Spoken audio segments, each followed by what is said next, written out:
Hello everybody, Killatia here. Hope you're having a fabulous day.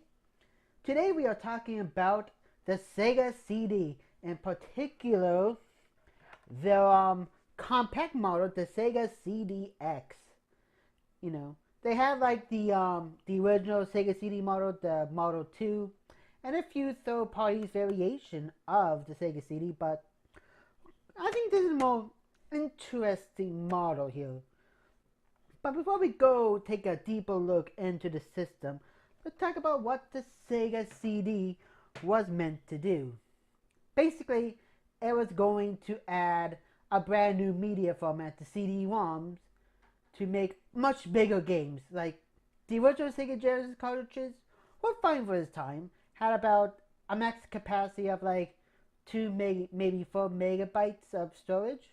But with the CD format, you can have up to 500 megabytes of data, meaning that your games could be bigger. You can use the CD-ROM format to make higher quality music, and of course, FMVs.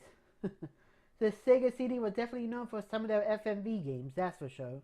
But besides adding in a CD-ROM format, there was also a couple of enhancements to hardware that the Sega CD made as well. Now, of course, you can't really get to the additional hardware with a regular Genesis cartridges. You have to use a CD, but some of the upgrades that the Sega CD did have was very interesting. So let's take a look at the spec sheets real quick. Using this website as a reference, we can tell that the Sega CD had its own Motorola 6800 CPU, which is clocked at 12 megahertz, which is about an extra 5 megahertz over the Sega Genesis original CPU speeds. The GPU on the Sega CD also gave the Genesis the capability to pull off some special effects that only the Super Nintendo could do at the time, like Mode 7 and such. And the system RAM for the Sega CD was at 800 kilobytes compared to the Sega Genesis 135 kilobytes. And of course, there is audio CD capabilities with the Sega CD. Duh.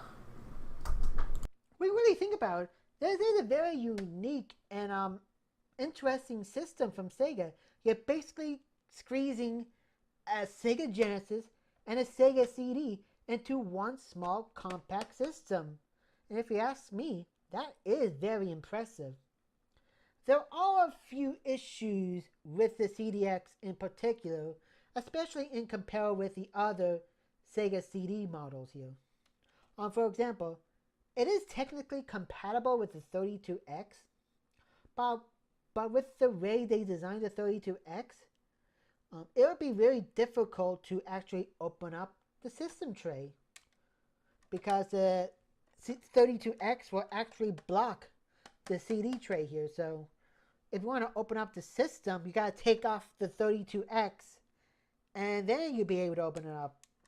So yeah, so technically it's compatible, but also not compatible, you could say. Also, the composite video output on here is very bad. I mean, like, the regular Sega Genesis composite output was already bad to begin with, but in my opinion, the composite output on this is even worse than that. So, what I would suggest if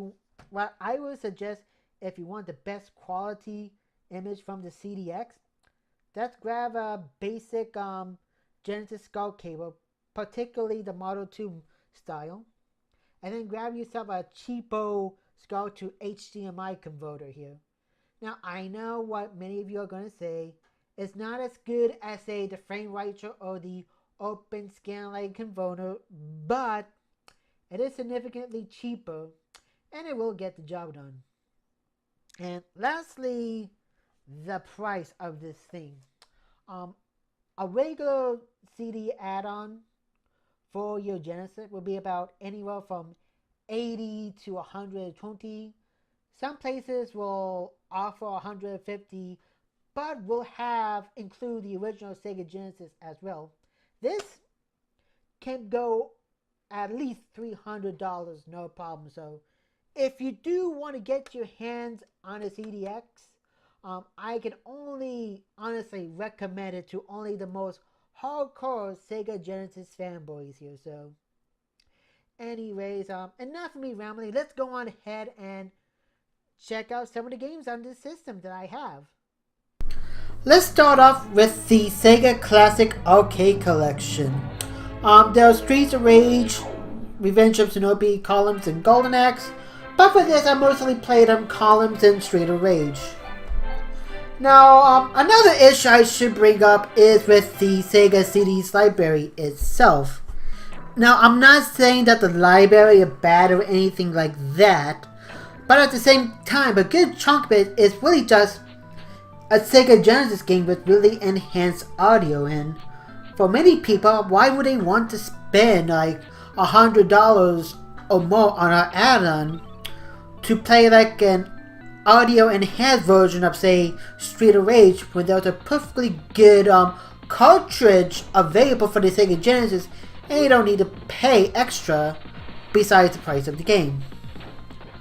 But I do have to say, I did find this disc for about $5, and considering that many of the cartridges for these games can be anywhere from $10 to $30, I think that was a good value and definitely something to pick up if you can find for $5. But anyways, let's actually talk about a game that does push the Sega CD's capabilities a bit. Next up is Stellar Fire. Basically similar to Atari's arcade game Battlezone, only instead of vector-based graphics, it's a 3D political game. Which is kind of cool to see a 3D game on a 16-bit system not needing like an add-on chip to perform these effects. Now, my major complaints are, 1, you can't really go backwards in this machine, and 2, it's kind of hard to defeat some of these flying enemies. But still, I think this game is worth $10, and it's definitely worth that money to hear Commander Wolf from Star Trek Next Generation to give the introductions to this game. Soul Feast. What more can I say about this game? It's a great classic sci-fi style shmup with a kick-ass soundtrack. Now granted, it is a little bit more difficult than I remember this game being, but if you're a scan of these old school style shmups, then it's definitely a game you need to pick up for the Sega CD. Now I did want to show off a Mickey Mania on the Sega CD as well, but unfortunately my disc is not working properly. I'm not sure if I need to get it fixed or something, but if I do get it fixed, I'll definitely showcase it in another video. Now obviously that's not all the games that Sega CD has to offer, but you gotta also consider that the prices for the games can get pretty expensive. Games like Snatcher, Pop Mall, and even Sega's own Sonic CD can get up there in price, many of them going up to the triple digits. So yeah, it's definitely expensive to really invest into the Sega CD. If you really do want to get into it, I would recommend, at least as far as price is concerned, just a Genesis Model 2 and a Sega CD Model 2. Now obviously, it's not going to be as slick as a CDX, and you're going to need 2 power plugs instead of 1. But then again, $150 versus $300. So yeah, once again, like I said in the earlier video, I can only really recommend the CDX to the most hardcore Sega fanboys.